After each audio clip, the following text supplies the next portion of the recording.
The rain over the yard that morning wasn't heavy enough to cancel anything. It was just heavy enough to be inconvenient for everyone who mattered, and invisible to everyone who didn't.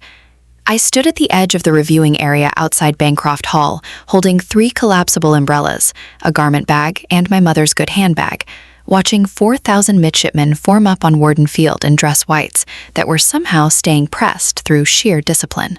Elena, the bags. Grant didn't look at me when he said it. He was already scanning the VIP tent for people worth greeting, his retired colonel's bearing doing most of the talking for him.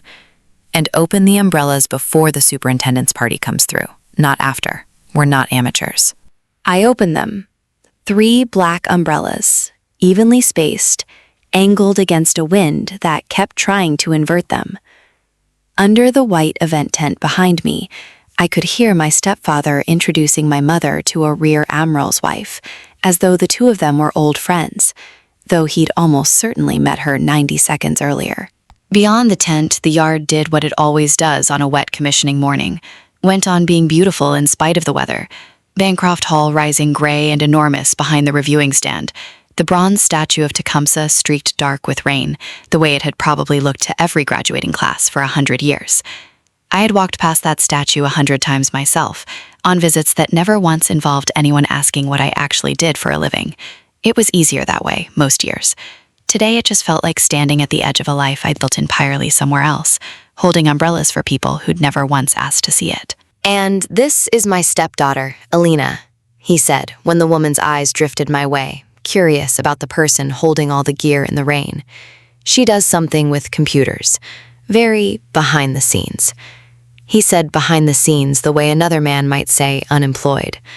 Not really cut out for the family business, if I'm honest, but she's very good at holding things. The Admiral's wife gave me the small, uncertain smile people give you when they can't tell whether they're allowed to laugh.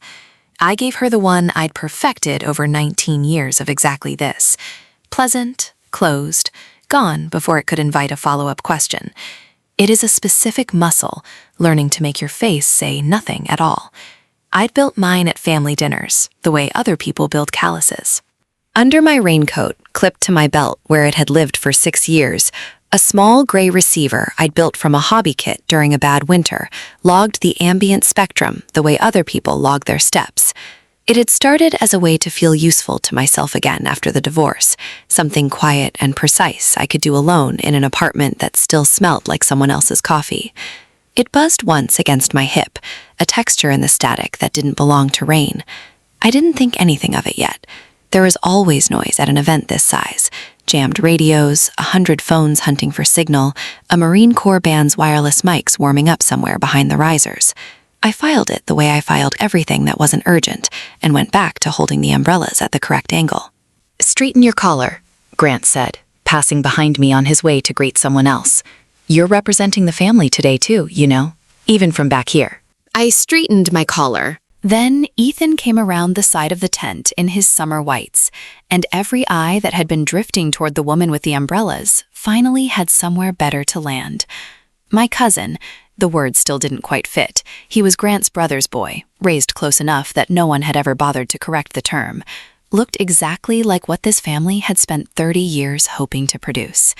Tall the way his father had been tall, according to the one photograph that still sat on Grant's dresser, a young Marine captain squinting into some desert sun he'd never come home from. Grant crossed to Ethan at a pace his hip probably didn't love, gripped his shoulders with both hands, and said something that made 3 strangers turn to look. "There he is," Grant announced to no one in particular, loud enough to be a broadcast. "The one who's actually going to wear the uniform." I adjusted the umbrella over my mother's head another 2 degrees against the wind and said nothing, because I had learned, a long time ago, exactly how much saying nothing costs, and exactly how much less it costs than the alternative. My mother appeared at my elbow a few minutes later with a folded plastic raincoat, the cheap disposable kind sold at the gift shop for $4, and pressed it into my hands without a word. She didn't explain why she'd bought it or when, whether she'd slipped away from the group specifically for this, or bought it days ago and been carrying it in her bag just in case. She never explained anything about Grant out loud. She'd built a whole language out of small physical acts instead. A raincoat. a plate saved from the buffet with the good roll still warm underneath the foil, a hand on my back that lingered half a second longer than the moment required, like she was trying to say something through pressure alone. "You didn't have to," I said. "I know how long these things run," she said, which wasn't an answer, and which we both understood wasn't meant to be one. "I know you've got somewhere to be after. You always do." She looked at me for a moment too long, like there was a second sentence sitting behind the first one that she decided, again, not to say. Then she patted my arm and went to find her seat, and I watched her go with the specific ache of loving someone who had chosen peace over defending you for so long that the two had become indistinguishable to her. Ethan tugged at the ribbon rack on his chest, working 2 fingers under it to loosen the collar it had cinched too tight, muttering something about how nobody warns you the metal edges bite. It was such an ordinary complaint, so unlike the speech Grant had just given about him, that I almost laughed. He caught me almost laughing and grinned back, easy, unbothered. Ethan had never once, in 22 years, said a cruel thing to me. That architecture belonged entirely to Grant, and Ethan had simply inherited a house he hadn't built and never thought to inspect. "You look like you're smuggling silverware under there," I told him, nodding at the ribbon rack. "Feels like it." He rolled his shoulders, resettling the jacket. "Uncle Grant says I'll stop noticing it by the time I make lieutenant. I think he's just used to being uncomfortable and calling it discipline." He said it lightly, no malice in it, just the easy observation of someone who loved the man without needing him to be right about everything. Then quieter, glancing toward the tent. "You could out here? You want me to grab you a chair before I have to fall in?" "I'm fine," I said, and meant it, and was grateful, not for the first time, that whatever Grant had built in this family, he hadn't managed to build it in Ethan. A staff sergeant called formation from somewhere behind the band, and Ethan squeezed my shoulder once, an actual gesture, not a performance for anyone watching, before jogging off to find his place in the long white lines forming up across Worden Field. An usher in a Navy League blazer came through with a clipboard, checking names against the reserved seating for family of honorees, and stopped in front of Mia. "Miss Ross, we've got you and your mother in the family section, up front under the tent." I watched my daughter's face do the calculation before she'd even opened her mouth. "Both of us?" Mia asked. "Just the 2 names on my list, I'm afraid." He glanced past her at me, at the umbrellas, at the plastic raincoat still folded in my hand, and filed me under staff without ever deciding to. "Ma'am, you're welcome to wait in the general standing area, or there's coffee back by the gate." Grant appeared at exactly the wrong moment, the way he always did, close enough to have heard. "Go on, Mia," he said, warm in this specific way he was only ever warm when other people were watching. "Sit up front where the Ross name means something today. I'll make sure the scholarship committee remembers you were there, represented the family well." He didn't look at me when he said Ross. He never had to. 19 years of not looking had become its own kind of sentence, one I'd learned to serve without complaint. Mia looked at the dry seats under the tent, at the folding chairs with their little printed name cards, at the version of the afternoon that would have cost her nothing. Then she looked at me, standing in the open with a stack of borrowed umbrellas and a $4 raincoat, and she peeled off her own jacket, the good one, wool, the one she'd saved 3 paychecks for, and draped it over my shoulders instead. "I'm good out here," she told the usher. "Thanks, though." "You sure?" he asked, already checking his list again. "I'm sure." She didn't know that morning that I was anything other than what Grant had spent 2 decades calling me. She made the choice anyway, the way she'd always made it, quietly, without waiting to find out whether it would cost her something. It would. Grant did not offer the scholarship committee comment again, and I watched something small and hard settle into his jaw, the look of a man recalculating an investment. I didn't know, standing there, whether I'd ever get to tell her what that jacket actually cost her. I still think about it, the specific quiet of being chosen by someone before they have any reason to. If you've ever been on either end of that, the choosing or the chosen, tell me below with the word chosen. The rain kept coming, patient and gray, while the color parade began to assemble in long white lines across the field, And somewhere under the drumline warming up and the flag snapping, and 4,000 voices settling into formation, my little receiver buzzed against my hip again. Longer this time, a different shape to it. Not the flat hiss of interference, but something with edges. On, off, patient in a way that machines built to talk aren't. Machines built to talk want to be heard. This wanted to listen. I almost missed it a second time. I want to be honest about that, because it would be easy, telling this story now, to make it sound like I knew immediately, like some instinct kicked in, and the rest was destiny. It wasn't instinct. It was 19 years of training telling me that an anomaly ignored twice is an anomaly you chose not to see. And I had spent my whole career refusing to be the person who chose not to see something, even when, especially when, everyone around me had already decided I wasn't worth listening to in the first place. I stepped back from the umbrellas, angled my body so my raincoat hid the small screen, and looked. It wasn't rain static. It wasn't a Marine Corps mic pack, or 4,000 phones fighting for bars, or anything I recognized from 6 years of mapping the ordinary noise of ordinary crowds as a hobby that had started as a way to feel like myself again. It had a rhythm, patient and listening, resetting itself every 90 seconds, like something cataloging rather than transmitting, and it was strongest in the direction of the VIP tent, where 3 flag officers, a congressional delegate, and my daughter's uncle by marriage were all currently standing under one roof, dry. There were 2 ways to read it, and I made myself sit with both before I moved. The generous reading, some vendors' faulty equipment, a rental company's cheap mic pack cycling on a bad duty cycle. Nothing more sinister than someone's AV budget. The other reading I didn't let myself finish yet, because finishing it meant acting on it, and acting on it meant becoming, in front of 4,000 people, the woman who caused a scene at her cousin's graduation over a hunch. I chose the generous reading first, on principle.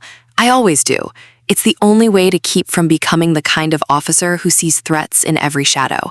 And it's also, I'll admit, the version of the story where I get to keep being invisible a little longer.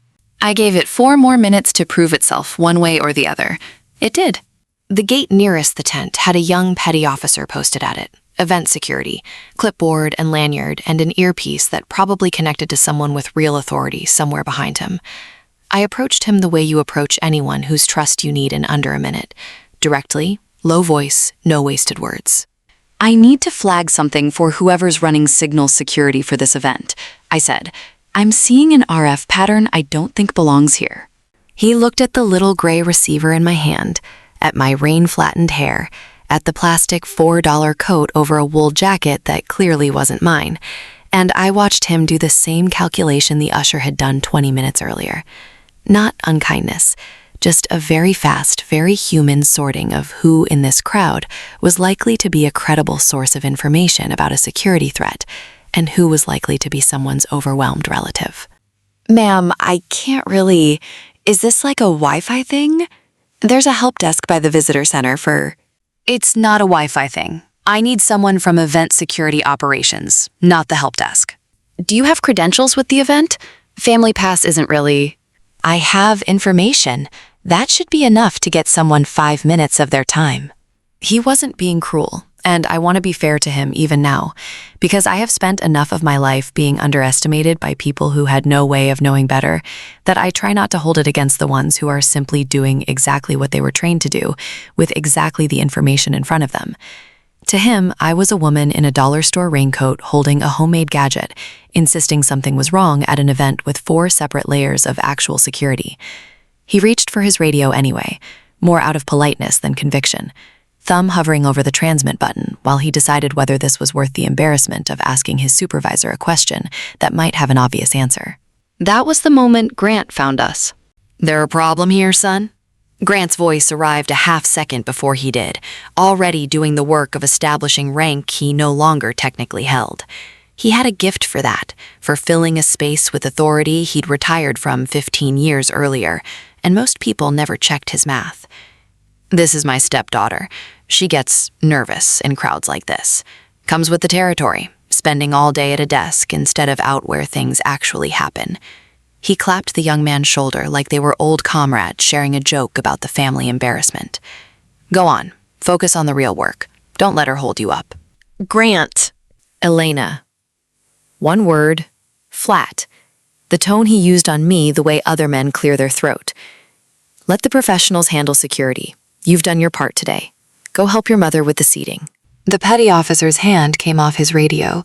I watched 19 years of my own credibility evaporate under one sentence from a man who hadn't worn a uniform in 15 years. And I understood, with a kind of cold clarity that had nothing to do with anger, that I was not going to be believed through this door. I would have to find another one. You have a good day, ma'am, the young man said, already turning back toward the tent, the tension gone out of his shoulders now that someone official-sounding had told him it was nothing. I stood there a second longer than I needed to, watching Grant's back as he walked away, already telling someone else a story about the fool woman near the gate. It wasn't new, this particular flavor of dismissal. I had spent 19 years being the person in the room whose judgment was quietly downgraded the moment a man with an easier voice offered a competing opinion. And I had built an entire career on learning to route around it instead of fighting it head-on, because fighting it head-on had never once, in my experience, actually worked. What was new was the stakes. Usually the cost of being disbelieved was a delayed budget line, a briefing nobody read until it was almost too late. My name quietly dropped from a working group I'd built from nothing. Today, the cost was measured in flag officers sitting 40 feet from something built to listen to them, and a young man who would not get those minutes back if I let Grant's confidence win a second time. I stepped away, back toward the tree line where the noise of the crowd thinned out enough to hear myself think, and I called the only person who could tell me in under 10 minutes whether I was chasing a ghost. Renner. Ma'am, Chief Petty Officer Renner had worked 2 rotations under me at Fleet Cyber, and he had the particular flatness of voice that meant he was already paying full attention, no matter what he'd been ruining 30 seconds earlier. You're supposed to be off today. I need you to run a signature for me. Personal receiver, so treat the confidence accordingly, but the shape's familiar. I read him the pattern, the intervals, the 90-second reset, the way it kept its power low enough to sit under the noise floor for anyone not specifically looking. There was a pause on the line I recognized, the sound of someone pulling up a screen rather than answering off the cuff. In the background, I could hear, faintly, a television playing something with a laugh track, and a kid's voice asking someone to pass the remote. Renner had a life on the other end of this call, ordinary and warm, and I felt a small, specific guilt for reaching into it. "That's close to a profile we flagged twice last spring," he said finally, both times at events with concentrated flag officer attendance. Low power, directional, built to sit quiet and just listen instead of transmit anything that'd get noticed. "You sure this isn't a stage mic pack? Wedding bands run some garbage gear sometimes." I'm sure. I checked the generous read first. What's the reset interval look like exactly? 90 seconds, steady, like a heartbeat that never speeds up no matter what's happening around it. And it's directional. I moved 20 feet toward the tent, and the strength jumped. Moved back, it dropped. "That's not a wedding band." He said it plainly, the way he said everything, no drama in it, which somehow made it land harder than if he'd sounded alarmed. "That's somebody who built a box to sit still and be patient. You don't build patient unless you've got somewhere to send what you're collecting." Then you know what I'm going to say. Say it anyway. That's not a hobby problem anymore, Admiral. That's somebody's actual job now, and it's not yours to walk into by yourself. A beat, and I could hear him deciding whether to say the next part. Congratulations on the graduation, by the way, whichever one it is today. "It's not mine," I said, and heard how strange that sounded even as I said it, and didn't have time to explain what I meant, that I was standing 40 feet from a boy in dress whites who would grow up thinking today belonged only to him, and that I was about to make sure it stayed that way for a few more minutes, even while I quietly took the rest of it out of his family's hands. Ma'am, whatever you're about to do it through the front door this time, not around it.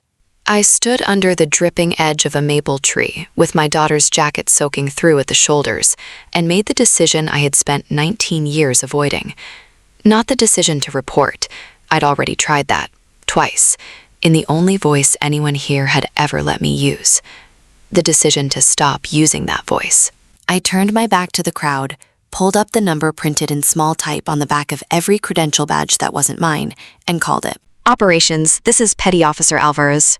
This is Rear Admiral Elena Ross, U.S. Navy, Deputy Commander for Cryptologic Operations, Fleet Cyber Command.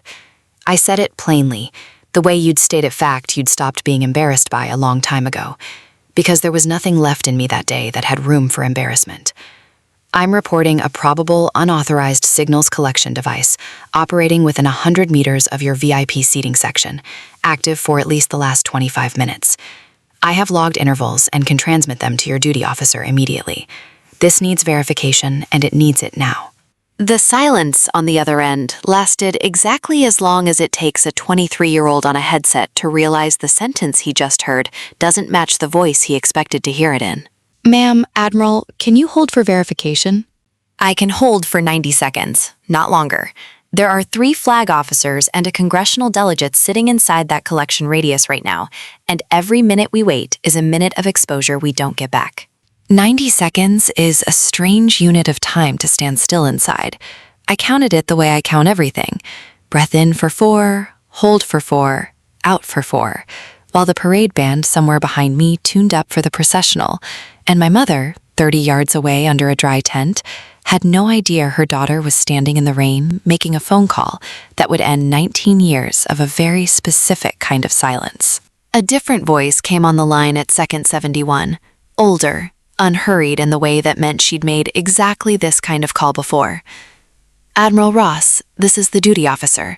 I've got your credentials confirmed and I'm pulling your report now. Send me those intervals. I sent them.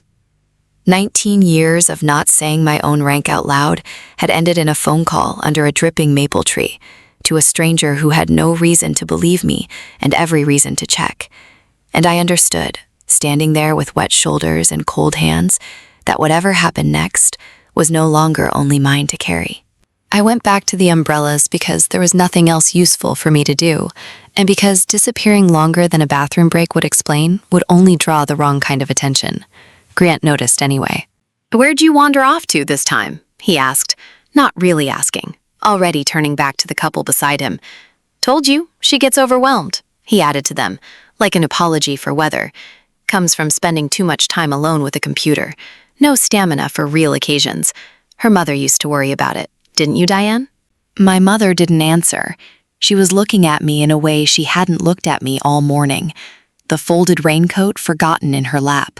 Something uncertain moving behind her eyes, like she'd heard a note out of key in a song she'd known her whole life and couldn't yet place what was wrong. I held the umbrella over her shoulder and watched, from the edge of the tent, 2 people in plain civilian clothes move through the crowd with the specific, unhurried purpose of people who are not, in fact, guests. One of them paused near the sound tech riser, crouched, said something into a sleeve microphone. The other kept walking, slow, toward the far side of the tent, where the cabling ran under a folding table nobody had looked at twice all morning. The kind of table that holds extension cords and spare chairs, and, evidently, whatever had been sitting there listening to 100 conversations, it had no business hearing. I made myself keep my face doing nothing while I watched it, the same nothing face I'd been wearing all morning, except now it was hiding something entirely different. There was still a version of the next 10 minutes where I was wrong, where the duty officer's confirmation had been generous rather than certain, where the 2 plainclothes officers found nothing under that table but a rental company's forgotten amplifier, and I would have to find a graceful way to be the woman who'd nearly caused a scene at her nephew's graduation over static.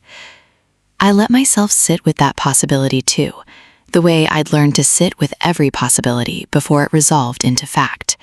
It's a discipline, not a feeling. You hold both outcomes at once for as long as the evidence refuses to choose one, and you don't let your face pick a side before the facts do. Grant was still talking. I stopped listening to the words and just watched his hands, the easy confidence in them. A man narrating a story in which he had already won, gesturing toward Ethan, toward the field, toward a version of the day that had nothing to do with what was happening 40 yards to his left. "You know," he said, catching my eye and mistaking my attention for interest, "I'm going to mention to the scholarship committee that you couldn't even hold it together today. Doesn't reflect well on Mia, having a mother who disappears at the first sign of pressure. He said it like a kindness, a warning wrapped in concern, and gestured at the field, at Ethan's white-clad shoulders visible in the third row of the formation. That boy now, that's someone you can point to. I know what he's going to do, I said, quiet enough that only he heard it. I helped write the training safety protocols his unit will operate under next year. Grant laughed, an actual laugh, short and dismissive, the kind you give a child who said something charmingly out of its depth. Sure you did, sweetheart. He shook his head, still smiling, and added almost gently, like he thought he was being kind. It's all right to be proud of him without pretending you're part of it, you know? Nobody's asking you to compete. I'm not competing, I said. Good, he said. You never were built for it. Some people carry the weapon, some people carry the folder. Both matter, in their way.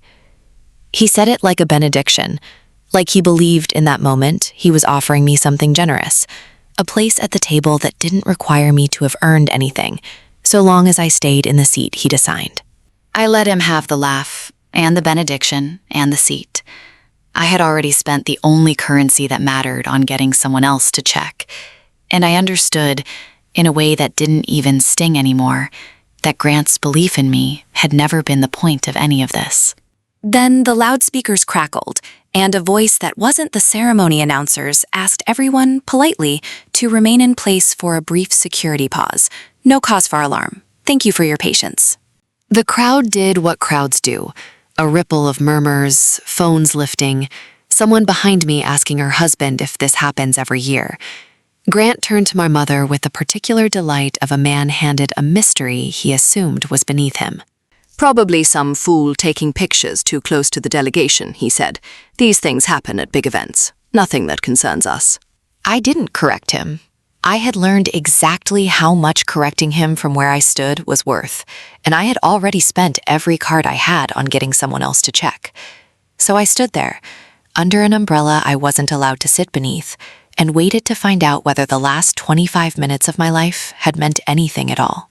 Comment the word ready below if you've ever had to wait, really wait, the kind where you can't do anything else but stand still to find out if the truth was going to land in time. It took 4 minutes. I know because I counted them. The way I count everything.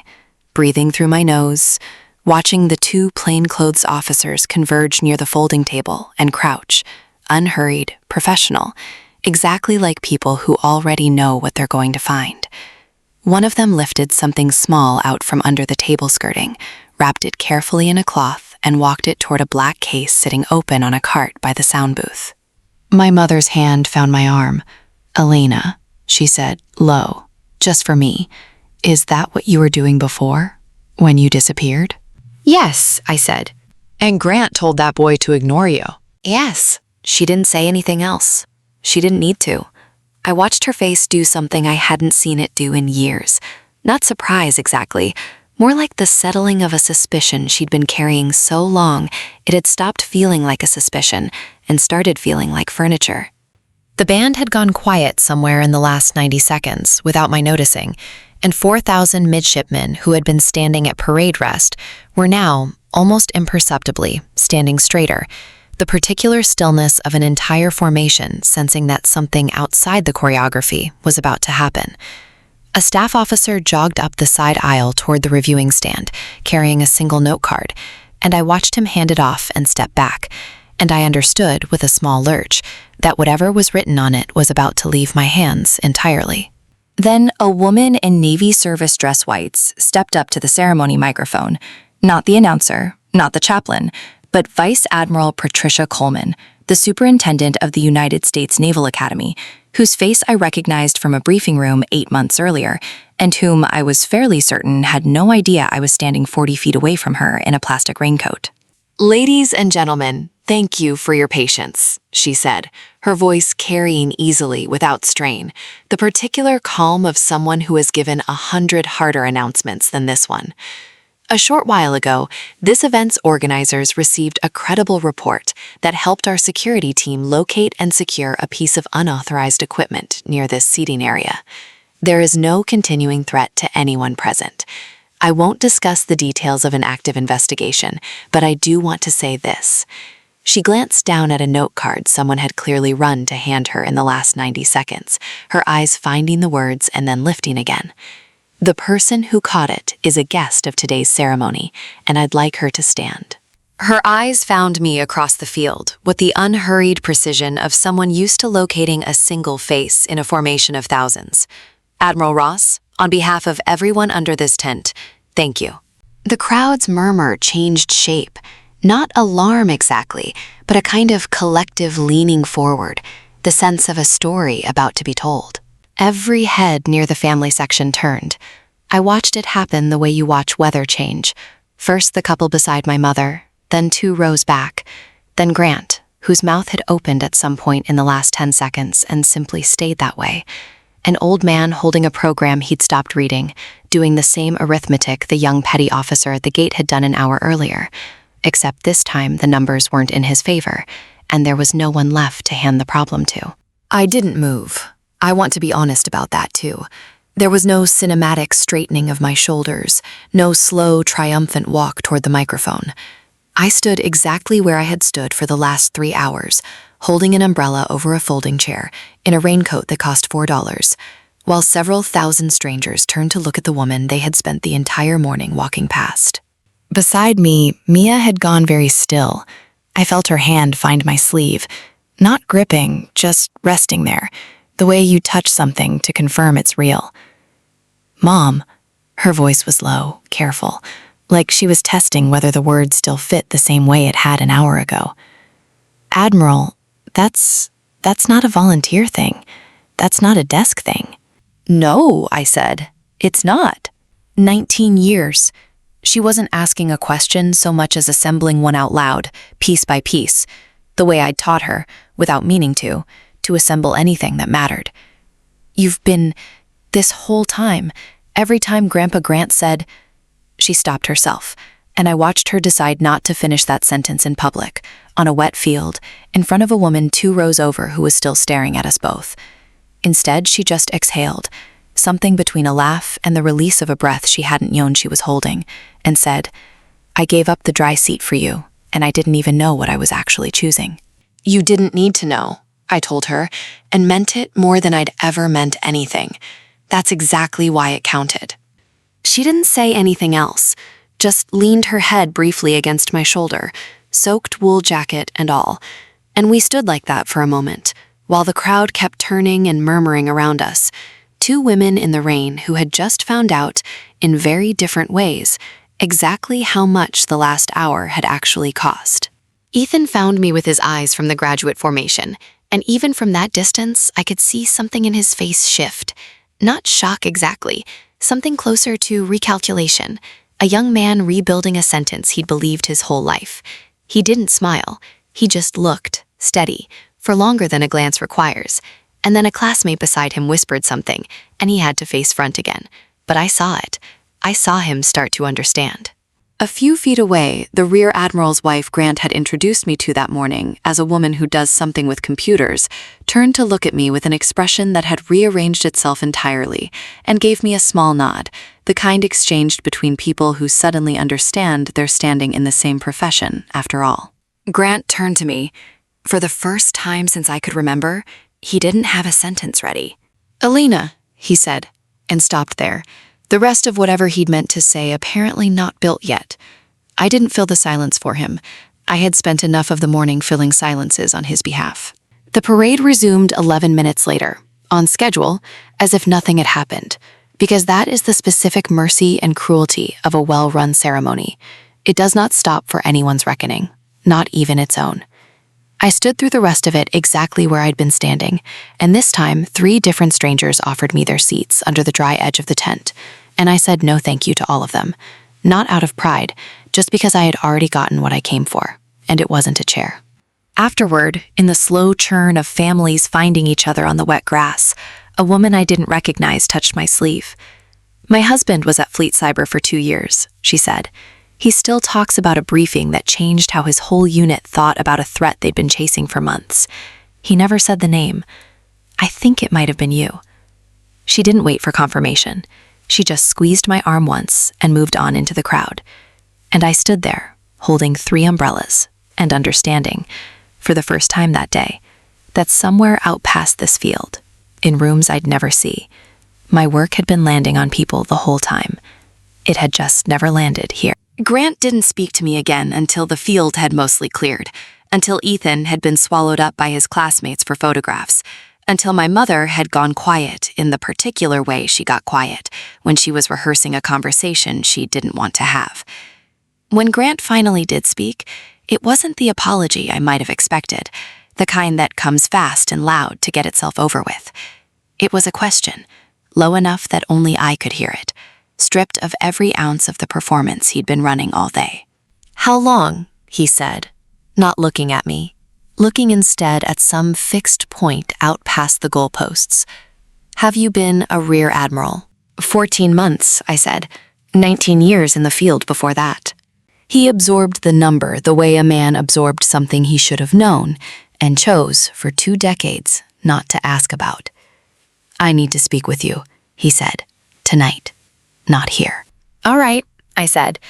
I did not tell him I forgave him, because I didn't, not yet, and because saying so would have been a lie, dressed up as grace, and I had spent the entire day discovering exactly how much I valued the truth over the version of a story that made everyone comfortable. My mother caught me alone in the rental house kitchen before dinner, drying a mixing bowl that didn't need drying, the way she always found something to do with her hands when a conversation was about to cost her something. "You could have told me," she said, not turning around. "At any point in 19 years, you could have just told me." "Would it have changed anything?" I asked, and I didn't mean it unkindly, but I watched it land like a small blow anyway. "I don't know," she said. "Maybe not with him, but it would have changed something in me, knowing." She set the bowl down and finally turned to face me, and I saw, for the first time in longer than I could remember, that my mother's eyes were wet. "I bought you that raincoat because some part of me has known for years that I was watching you disappear a little more at every one of these things, and I never once asked why you let it happen. I told myself it was your choice. It was easier to believe that than to believe I'd spent 2 decades choosing his comfort over your dignity." "You were protecting the family," I said, and heard, as I said it, how much that sentence sounded like something Grant would say, and how little comfort it actually offered either of us. I was protecting myself from a fight I didn't think I could win, she said. That's not the same thing, and I'm old enough now to stop pretending it is. She reached out and tucked a piece of damp hair behind my ear, an old gesture from a much younger version of both of us. "I'm not asking you to forgive me tonight either. I just needed you to hear me say it before he says his." "I hear you," I said, and I did, and something in my chest that had been braced against her for longer than I'd admitted to myself finally loosened, just slightly, just enough. She went to bed not long after that, or said she had. I suspected she was simply giving the porch to Grant and me on purpose, the way she'd given me the raincoat that morning. One more small act standing in for a sentence she'd finally found the courage to say out loud instead. We found him on the small covered porch of the rental house later that evening, after Ethan had gone out with his classmates to celebrate, and Mia had fallen asleep on the couch inside, with her shoes still on.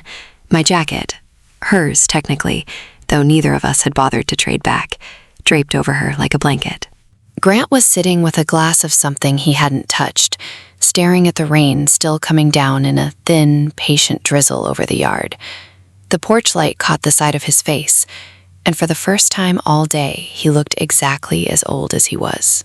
"Sit," he said, and then, catching himself, "Please." I sat. "I'm going to tell you something I've never told your mother," he said, and his voice had none of the parade ground certainty it usually carried. It sounded, for the first time in 19 years, like an old man's voice, not a colonel's. 19 years ago, you applied for the Navy Information Dominance Fellows program. You just had Mia. You asked me for a letter because I still had friends on that selection board for my Corps days, and you thought that would carry weight. I remember, I said. I had never known what came of it beyond the thin envelope that told me I hadn't made the cut, and the 3 years it had cost me before another door opened somewhere else, a door I'd had to find entirely on my own. "I wrote the letter," he said, "but I didn't write the one you needed." He turned the glass slowly on the armrest, not drinking from it. You were going through the divorce, working nights. Mia wasn't sleeping. I told myself I was being honest, that you weren't ready, that the timing was wrong, that a good father figure protects people from decisions they'll regret. So I wrote a letter that said all the right things about your character, about your discipline, and none of the things that would have actually gotten you in.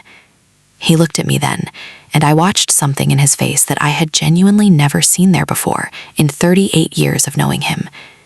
The truth is simpler and uglier than that. I was 49 years old, and I'd just buried my brother, and I was scared to death that the girl I helped raise was about to become something bigger than either one of us ever was. So I made sure you'd have to do it the slow way instead. I told myself it was protection. It was fear, wearing my uniform. Neither of us said anything for a moment. Somewhere down the street, a car door closed, and the rain kept its patient rhythm against the porch roof, the same rhythm, almost, that had been sitting under the static that morning, waiting for someone to notice it. Michael, I said quietly, because I understood, suddenly, what year we were actually talking about. That was the same year. 4 months before, Grant said. He was quiet for a moment, turning the glass again, and when he spoke, his voice had gone somewhere further back than the porch. I still remember the honor guard folding that flag at Arlington, 13 creases, and Ethan not even 2 years old, asleep in his mother's arms through the whole thing, because he didn't understand yet what he'd lost. Michael was the good one, you know. Everybody's family has a good one. Mine was 6 years younger than me, and twice the man I ever managed to be. And he was gone. And I came home from that funeral with nothing left to prove anything to, except a toddler who wouldn't remember his own father's face. He set the glass down at last, untouched, and looked out at the rain instead of at me. I flew home from the funeral and back into work like nothing had happened, because that's what men in my family did. And 3 weeks later, you called, asking for a letter. And some part of me looked at you, 26 years old, sharper than I'd ever been, about to leap past everything I'd spent 30 years building, and I couldn't stand it. I couldn't stand watching someone else's daughter climb while I was still carrying my brother's boy up the stairs of a house he'd never see him grow up in. So I clipped your wings a little, quietly, in a way you'd never trace back to me. His voice cracked on the last sentence, just slightly, just once. I burned 3 years of your life so I wouldn't have to sit with how small I felt standing next to you.